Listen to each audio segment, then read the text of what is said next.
That's what I've stated in the interview, yes. You told them that Jonathan really didn't have an expression on his face. It was as if he was looking right past you, right? Yes, ma'am.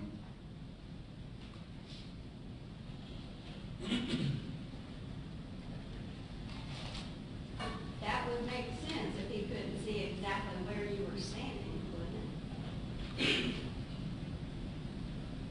I don't know what he could see. I'm not asking you what he could see.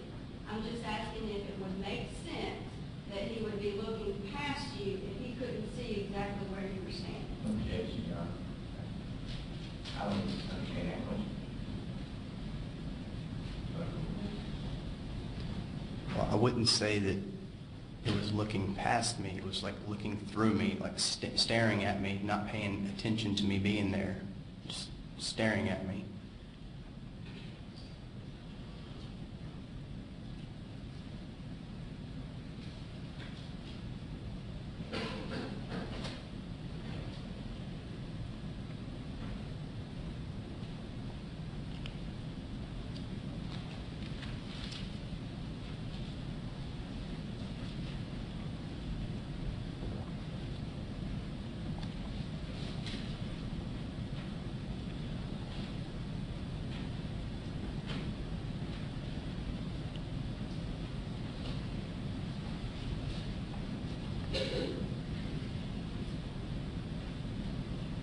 You said his eyes looked like a hologram, right? Yes, ma'am. Now, you also said you had your spotlight on, right? When I pulled up, yes, ma'am, I had my spotlight on. You didn't say you turned it off, did you? No, ma'am.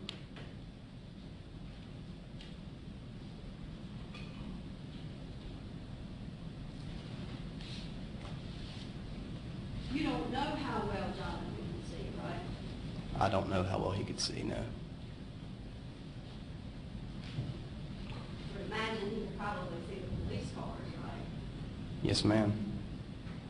Probably see police officers, right? Yes, ma'am, I would think so. But you don't know if he could see what you had in your hand now, did you? I don't know. You didn't tell him. I gave him loud verbal commands to stop and get on the ground. And if he could see I was a police officer, I would think he would obey those commands.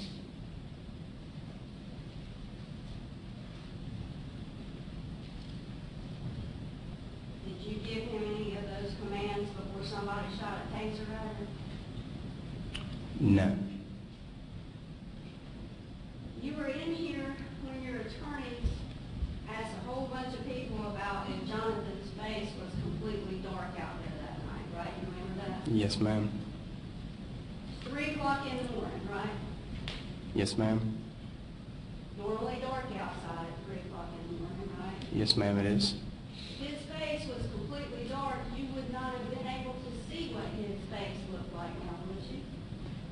Ma'am, he was close enough to me that I could see his face. Yes, ma'am. Because his face was lit up, right? There were street lights in the area. You also said you did not smell any odors on Jonathan, right? No, ma'am, I did not. No marijuana smell, No, ma'am. no alcohol smell, No, ma'am. and you're trained to detect odors of alcohol and marijuana, right? Yes, ma'am. On September the 14th of 2013, you never told Detective Morales and Sergeant Naylor that you thought you saw anything in Jonathan's hands, did you? I had no idea if he had anything in his hands or not. No, ma'am, I did not. You never said you thought you saw something and it turned out to be a cell phone. You didn't say that, right? No, ma'am. You never said you thought you saw something and it turned out to be keys, right? No, ma'am, I did not. You never said you thought you saw anything in his hands, did you? No, ma'am. You said then, on September 14, 2013, that you saw him reach to his side. Reached towards the right side of his waistband. And you clarified for them that he did not put his hands inside No, ma'am, it didn't appear that he put his hands inside of his waistband. You never told them that he put his hands inside of his pockets or under his shirt either, right? No, ma'am. Because they weren't, right? They were out. They were out, yes. The only time you told them that you could not see his hands was when he was laying on the ground doing a belly crawl after you shot him, right? When he reached towards his waistband, I couldn't see his hands. I couldn't see if there was anything in his hands. And his hands were clenched most of the time throughout the encounter. You didn't tell them that day, did you? I don't guess I told him on that day, unless it's in the statement somewhere. 61 pages of a statement, and you never said that, right? That I saw something in his hands. Or that you couldn't see if he had anything in his hand.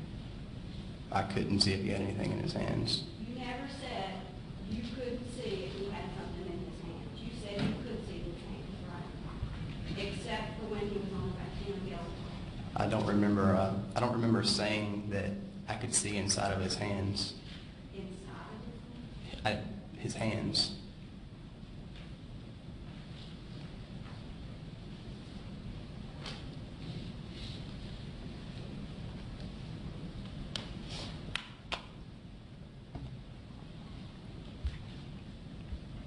Well, page 39, you want to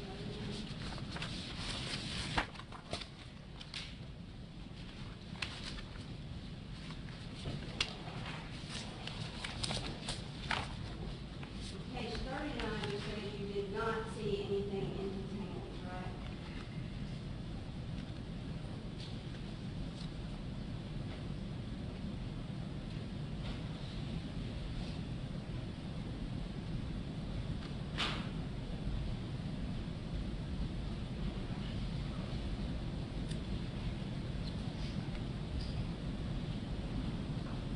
Yes, this was when we were on the ground and he was still trying to attack me. Yes, ma'am. At that point, I could see his hands. Okay. At that point, you said you did not see anything in his hands, right? Yes, ma'am. At no point did you ever see that you could not see in his hands, did you? I'm sorry, say that one more You time. never told them, I couldn't see what he had in his hands. You never said that, did you? I said I didn't know if he had anything in his hands.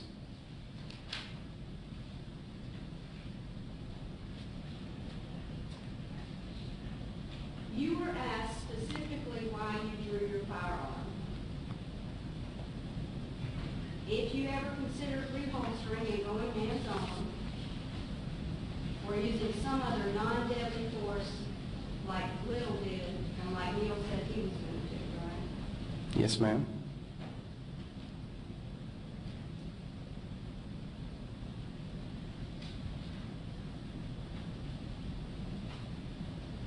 You said that you were trained, if someone takes a taser out on another person, you need to go legal, right?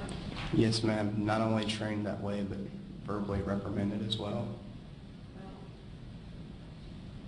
Well, what Lieutenant Brady told you was a completely different situation, wasn't it? He told us about someone having their hands under their shirt. Well, in this situation, this was a priority 1 break-in and entering call for service.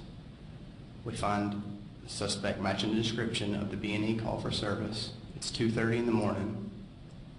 We're not advised if he has any weapons or not. We don't know what he has on him. He's not obeying commands. At that point, I felt the need to have my firearm out. Yes, ma'am. Okay. But it was not because somebody else pulled the taser, right? That's part of the reason. You had actually just had taser training, right? Sometime that year. On August 7th that year? The FATS training simulator. No, sir, the taser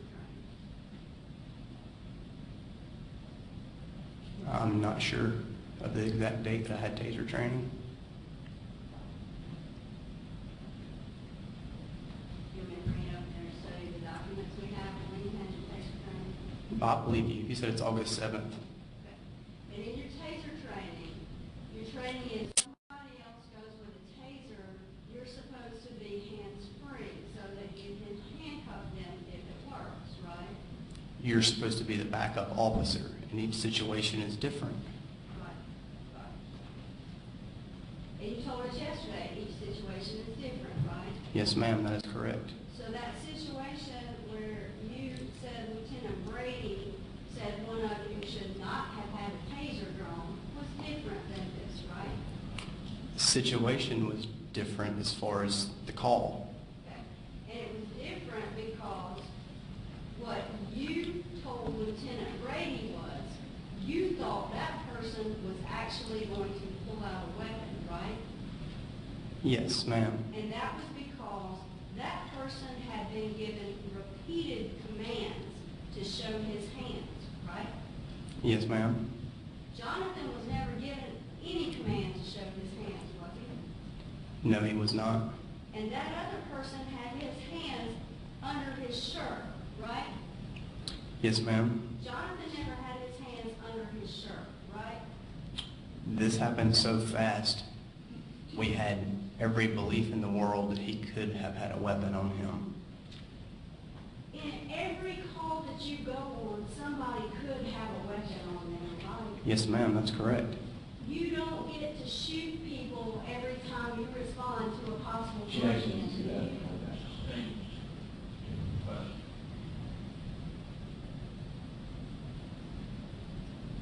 That's why you told them you fight, was because you responded to a possible break-in, and he matched the description, and he didn't stop when you said stop, right?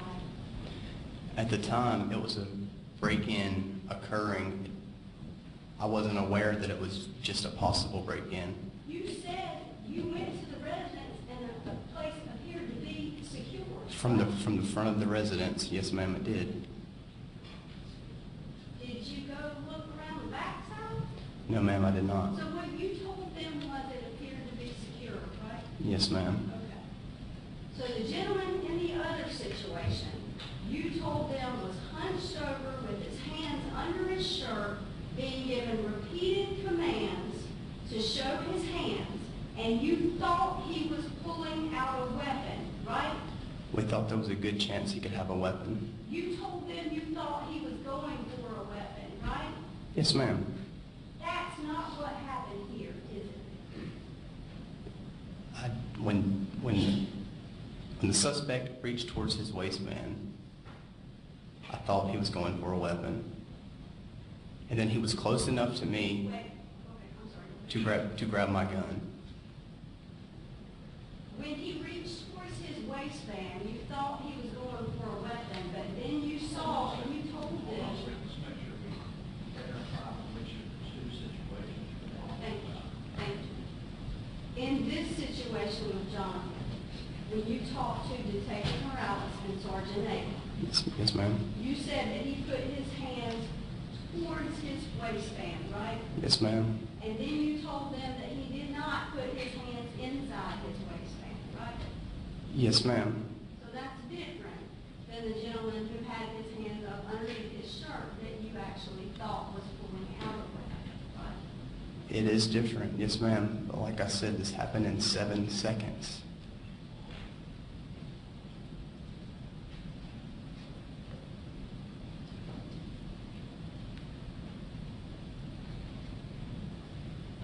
Jonathan never threatened you at all, did he? He never said a word to you, did he? Not verbally. No, ma'am. When you gave this statement on September 14th of 2013, you told Detective Morales and Sergeant Ayler that you did not remember him even swinging a single punch at you. Do you remember that? I do not. Yes, I specifically said that because I don't remember exactly when the strike occurred. That is correct. Well, actually, you told them you didn't know how that happened at all. You just knew it happened on the ground, right? It happened at some point on the ground. Yes, ma'am.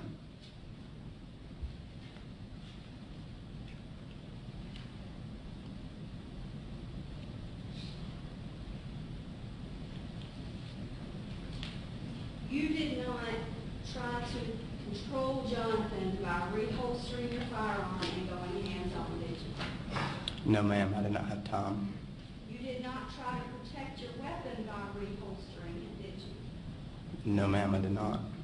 And you did not drop your magazine, did you? No, ma'am.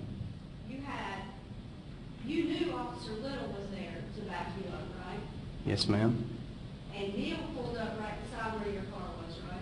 I later found out, yes, ma'am. Okay, so you knew you had another officer on scene, and you told Detective Morales and Sergeant Naylor that Neil was not far behind you, right? That's correct. So you knew you had at least one other officer on scene, right? Yes, ma'am. And you never saw a weapon in Jonathan's hands, right? No, ma'am. And you did, if you were worried about him getting your gun, you did not drop your magazine so that it could not be fired, did you? No, ma'am. I didn't know if he had a weapon on him. Why would I drop my magazine? Did you see a weapon on him? I could not see a weapon on him, no. Maybe you would drop your magazine because you're taught not to shoot people just because they're coming towards you? Yes, Your Honor. Okay. Would that be right? Well, if you drop your magazine out of your gun, then it's not going to fire. Right. And if someone is charging at you aggressively and they do have a weapon on them, then that puts you in a bad situation. You heard Officer White testify the other day, Yes, ma'am, he did. and he said that just because somebody charges at you, even if you cannot see their hand, it is not a green light to shoot. Did you hear him say that? That is what he said. And that's how you were trained, right? That's how I was trained.